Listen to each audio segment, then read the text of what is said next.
34 minutes after the hour, America. It's Hugh Hewitt, joined now by Ami Horowitz. As I told you before the break, Ami is a filmmaker in New York. You're going to love his new documentary, You and Me, You period, N period, Me, when it debuts. Hi, Ami. Welcome back to the Hugh Hewitt Show. Hey, Hugh. It's great to talk to you again. What's cracking? Well, I was thinking of you as I watched the annual carnival come to town in Manhattan, and then I got to thinking, where is You and Me? We need this movie, Ami. We do indeed, and thank you so much for saying that. You're too kind.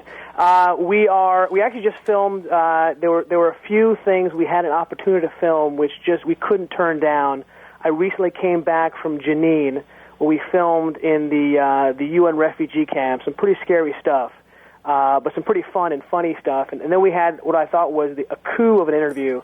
We flew out to Vienna, and we interviewed the Iranian ambassador to the IAEA, the obfuscator-in-chief for Iran and the nuclear weapons program. We were warned beforehand. Over the past 2 years, actually, the Iranian mission has been, people have said they have killed two people at the IAEA were killed recently who are about to come out with some anti-Iran stuff, and, of course, they fingered the Iranian embassy there. So we were warned before we went in there. We got a great, funny, sarcastic interview with this guy, and I think you'll all enjoy it, and the movie's better for it.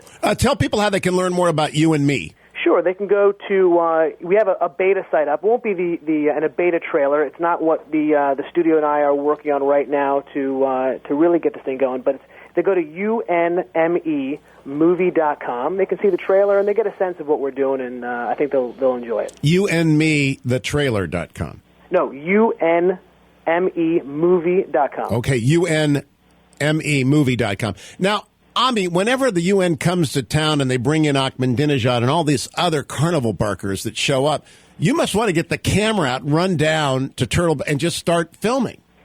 I got to say, Hugh, I was massively disappointed at this year's General Assembly. This is really the entertainment climax of the year for me. Right? You've got dictatorships, especially somebody who's a UN watcher like I am. You have dictatorships from around the world who come to New York and they spew this racist, anti-Semitic, anti-American stuff. I mean, really good stuff. And I think this year, and I don't know if you agree with me, but they all kind of underperformed. And, the real disappointment to me was Ahmadinejad, the president of Iran.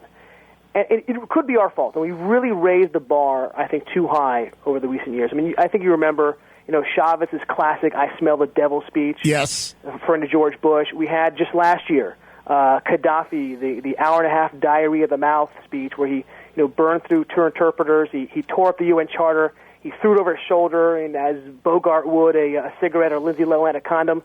And, I think that, and by the way, nobody's been more crazy as Ajad. But I every year in, year out, it's consistently insane diatribes.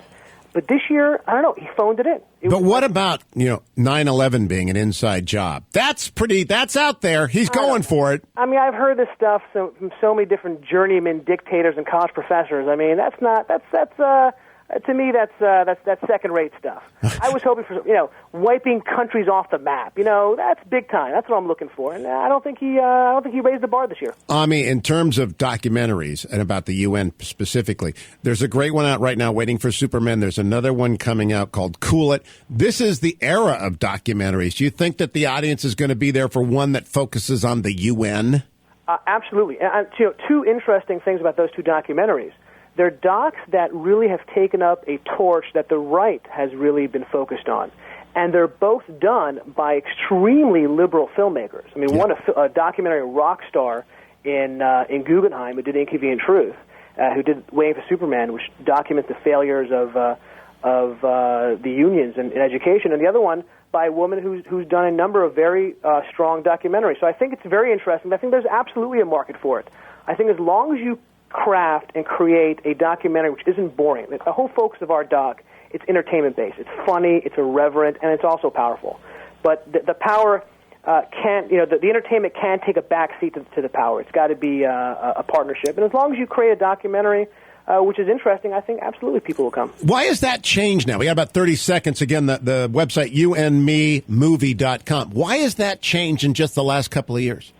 I think you're just seeing people who realize that there is a market for other ideas. And I think that in the case of the former two movies, I think it was by accident. They weren't intending to make a movie for a right-wing audience. And by the way, nor is my movie. This is not meant to be a right-wing film. No, it's a film about the UN. It can't help but be right-wing. But I think more, yeah, fair enough.